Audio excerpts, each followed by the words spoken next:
What's up, guys? Welcome to the Rogue Gentleman Gamer. My name is Josh, and today we are going to be tackling Gamer Fit number 2. This episode is on basic nutrition, so we are going to be covering some real basic topics on nutrition. Let's go ahead and get right into it. So, guys, part of being gamer fit is making sure you are eating correctly to live the lifestyle you want to.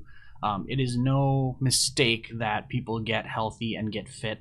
They have to plan it and prepare for it and live that lifestyle. This is not a diet, it is a lifestyle or habit.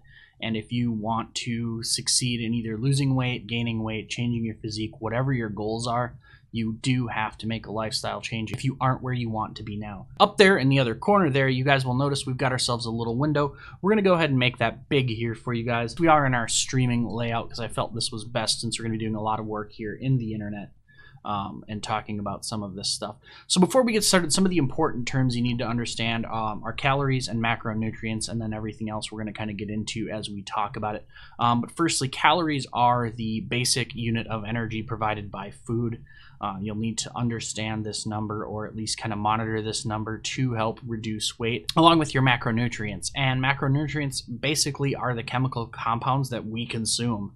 Most commonly, it's carbohydrates, protein, and fats that we're going to be talking about measuring. So we're going to be looking at those, and those are going to be kind of our concern as we're talking about what you need to know for your basic nutrition and your planning, which will be in an upcoming episode. We'll be meal planning around some of this stuff. So let's go ahead and dive right into it, guys. First things first is a lot of people will say, oh, calories in, calories out. You make sure you have your calories in less than your calories out. Sure, that's part of it, but there's a little bit more to it than that. And firstly, you really have to understand what your caloric needs are. So there's two things that are important to kind of talk about in that sense.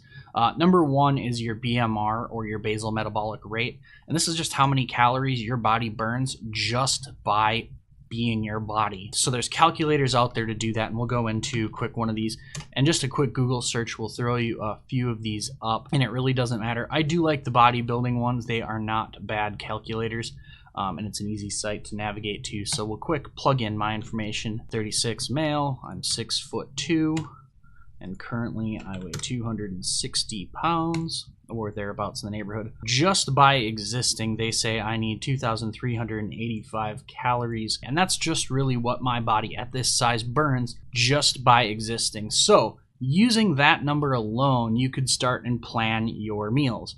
You could just say, oh, okay, well, I just need to stay under 2,300 calories, and I am going to burn fat. Yes, you are, but you have to figure out, first of all, how much you really need to undercut that to meet your goals, and how much you need to sustain your other activities throughout the day. And that's where TDEE, or total daily energy expenditure, comes in. And so we're going to go ahead, we're going to go back to our friend Google, and I'll throw links to all of this stuff down below in the description so that you guys can go to these calculators and figure out your own numbers. So total daily energy expenditure uses your BMR and your activity level to calculate your total energy expenditure throughout the day based on your activity level. So we're just going to go TDEE calculator, and boom, there's our TDEE calculator. And this one is right at the top and comes up anytime I type this in. So we'll go ahead and again punch in my information. Now this one is going to be a drop down, so we'll go to 6'2". Realistically, I do work out a little bit during the week, but primarily I am sedentary. I don't have fat calipers, so I don't know my body fat accurately. I know it is like around 29 to 30 area based off of the scale that I have, and I can talk about that and how that varies in another video, but that's a topic for later. So guys, let's go ahead and calculate this number out. And this is just if I sit around and just basic working. So 2,600 is what it calculates using the BMR. Now you'll notice this number is just slightly different. I didn't really punch in anything any different, so those two numbers can vary in some of the calculators, but understand those are ballparks, so you do need to undercut those. So now, living a sedentary lifestyle, I consume about 2,615 calories a day just to maintain my current weight. Now my ideal weight here, according to this, is down in this guy right here, 167 to 189.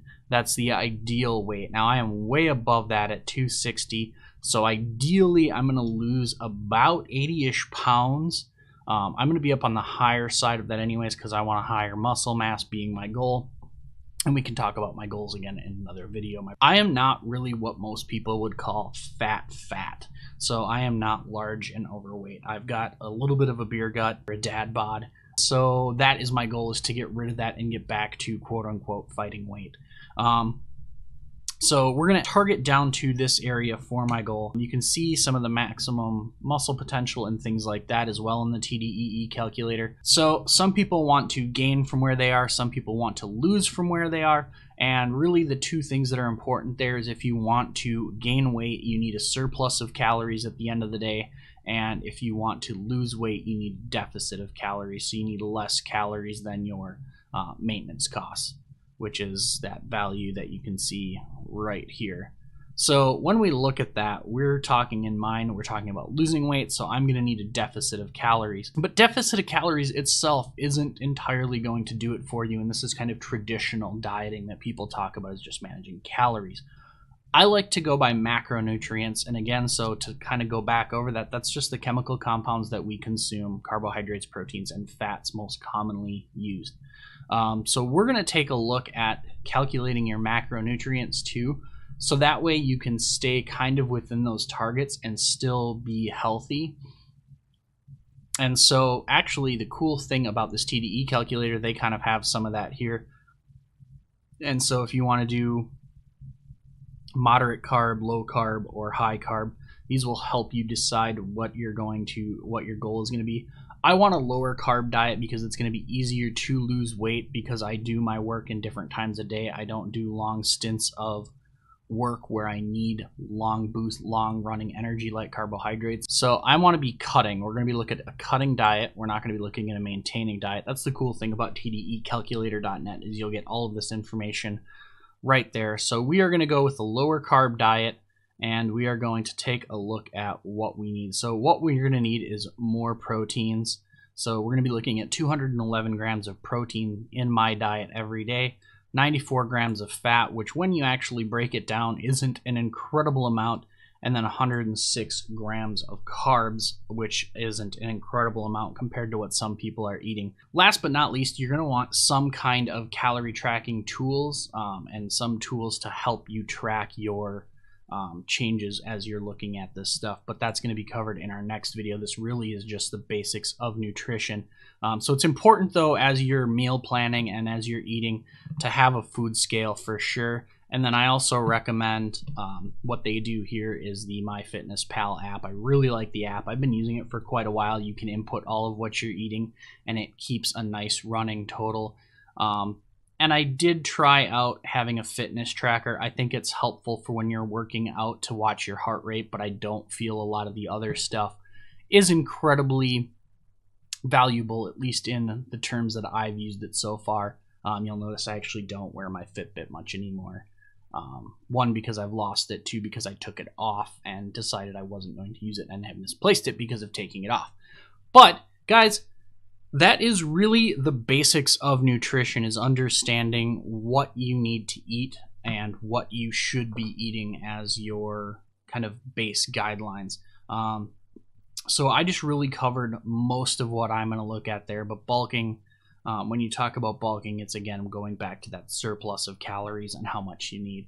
So what I'm going to be doing is I'm going to be looking at cutting. So I am going to be trying to cut fat and get my fat down to definitely a smaller level, and we'll talk more about my exact goals in another video. Alright guys, that is the end of our video on basic nutrition. So thank you guys for watching. If you like this video, make sure you go ahead and leave it a thumbs up. If you aren't already, make sure you are subscribed by clicking the little subscribe button. And if you want to make sure you get notification every time we drop a new video, make sure you click that little notification bell, because otherwise you won't always get notified that I have dropped some new content. And I do that a couple of times a week. And guys, thank you all for watching. If you've got any suggestions for future videos, go ahead and drop those down in the comments below. I am the Rogue Gentleman Gamer. My name is Josh. Peace.